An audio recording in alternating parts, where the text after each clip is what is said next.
என் பேரு தனலட்சுமி. நான் பூந்தமல்லியிலிருந்து வரேன். ப்ரெக்னன்சிக்காக நான் ரொம்ப லாங் ஜர்னி ட்ரை பண்ணிட்டு இருந்தேன். எனக்கு வந்து அந்த அளவுக்கு கிளிக் ஆகல.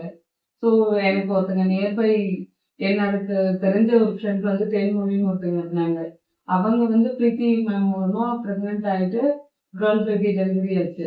ஸோ அவங்க எனக்கு பிரீத்தி மேம் வந்து சஜஷன் சொல்லியிருக்காங்க. அவங்க மூலமா தான் நான் இந்த ஹாஸ்பிட்டல் வந்தேன். நான் வந்து பிரீத்தி மேம் கன்சல்ட் பண்ணிட்டு அவங்களோட ஃபீட்பேக், அவங்களோட கன்சல்டேஷன் படி நான் ஐவிஎஃப் ஸ்டார்டிங்லேயே எனக்கு ஐயுஐ வேண்டாம். ஏன்னா நான் பிஃபோர் என்னோட ப்ரெக்னன்சில நான் நிறைய ஐயுஐ ட்ரை பண்ணிட்டு இருந்ததுனால ஸ்ட்ரெயிட்டா ஐவிஎஃப் போகலான்னு பிரீத்தி மேம் எனக்கு சஜஸ்ட் பண்ணாங்க. அதனால நான் ஸ்ட்ரெயிட்டாவே ஐவிஎஃப்க்கு போனேன். ஐவிஎஃப்ல 1-2 ஃபெயிலியரும் நான் ஃபேஸ் பண்ணேன். நெக்ஸ்ட் பிரீத்தி மேம் வந்து என்னை கன்சல்ட் பண்ணி நிறைய சப்போர்ட்டிவா எனக்கு நிறைய சஜஷன்ஸ், நிறைய ஒரு ஃப்ரெண்ட்லி அட்வைசஸ் தான் நிறைய கொடுத்தாங்க. அப்படின்னு சொல்லணும்னா எனக்கு மோர்ஃபுல் எப்படி சொல்றது, நான் வெளில பார்த்த டாக்டர்ஸை விட பிரீத்தி மேம் ரொம்ப ரொம்ப ஃப்ரெண்ட்லியா,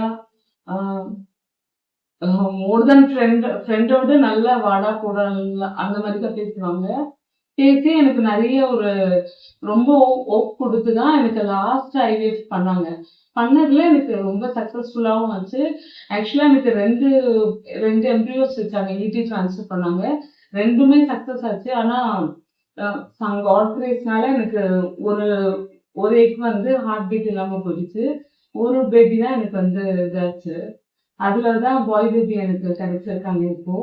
நெக்ஸ்ட் வந்து பிரீத்தி மேம் சொல்லணும்னா நான் ஆல்ரெடி சொல்லிட்டேன். செம்ம ஃப்ரெண்ட்லி அவங்க. அவங்க கிட்ட வந்தீங்கன்னாவே கண்டிப்பா உங்களுக்கே தெரியும், அவங்க கிட்ட பேசும்போது செம்ம பாசிட்டிவா பேசுவாங்க. பாசிட்டிவ்னஸ்னாவே பிரீத்தி மேம் கூட சொல்லலாம். அவங்களுக்கு அடுத்தபடியா பாத்தீங்கன்னா அவங்க பிரீத்தி மேம் அசிஸ்டன்ட் இருப்பாங்க, கலை சிஸ்டர்ன்ட்டு. அவங்க ஃபுல் நேம் கலை செல்வின்ட்டு. அவங்க சான்ஸே இல்லை, ரொம்ப ரொம்ப ஃப்ரெண்ட்லி, கோவமே பட மாட்டாங்க. அவ்வளோ ஒரு சாந்தமா, அவ்வளோ ஒரு பொலைட்டா, எல்லாருக்கும் டவுன் டு அர்த்தா தான் இருப்பாங்க. அதுக்கடுத்து பாத்தீங்கன்னா சப்னா சிஸ்டர் இருக்காங்க, முருகேஸ்வரி சிஸ்டர் இருக்காங்க. அட்மினிஸ்ட்ரேஷன் சைட் பாத்தீங்கன்னா சிவா சரண் இருக்காரு. இவங்க எல்லாருமே செம்ம பர்சன்ஸ் சொல்லலாம். நெக்ஸ்ட் இங்க பாத்தீங்கன்னா ஸ்கேனிங் ரூம்ல சித்தார்த் சார் கூட சொல்லலாம். மோஸ்ட்லி பேஷண்ட் கிட்ட பேச மாட்டாரு, ஆனா வந்து டக்கு டக்குன்னு முடிப்பாரு.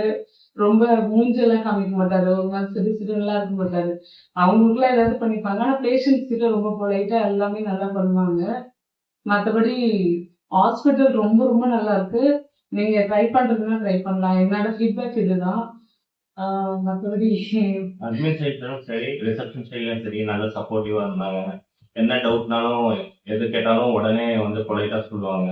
ஸோ ஈவன் செக்யூரிட்டி கூட சரி, நல்ல நைட் அன்டைம்ல போனா கூட ஒரு நல்ல இதுவாக கைடன்ஸ் பண்ணுவாங்க. ஏதாவது ஹெல்ப்னா கூட நல்லா ஹெல்ப் பண்றாங்க. So thanks to Preethi ma'am and அந்த சப்போர்ட்டிங் ஸ்டாஃப், அங்கே நார்மல் செக்யூரிட்டிலேருந்து எல்லாருமே சரி, எல்லா ஸ்டாஃப்ஸ்க்குமே நல்ல தேங்க்ஸ். என்னால தேங்க்ஸ் கூட சொல்ல முடியாது பிரீத்தி மேம்க்கு. ஏன்னா அதையும் தாண்டி நான் அவங்களுக்கு ரொம்ப ஒரு இதுவா இருக்கணும்னு நினைக்கிறேன். உண்மையை சொல்லணும்னா என்னால கண்டிப்பா தேங்க்ஸ் சொல்லி கன்க்ளூட் பண்ணவே முடியாது. பிரீத்தி மேம்க்கும் சரி, கலை சிஸ்டருக்கும் சரி, 2 பேருமே அதுக்கு மேலதான் இருக்கு. எங்களுக்கு ஒரு நல்ல கிஃப்ட் கொடுத்துருக்காங்க. ஸோ அவங்க நல்லா பார்த்துக்கணும். ஸோ அதுதான் எங்களோட main motive. Thank you very much. Thank you.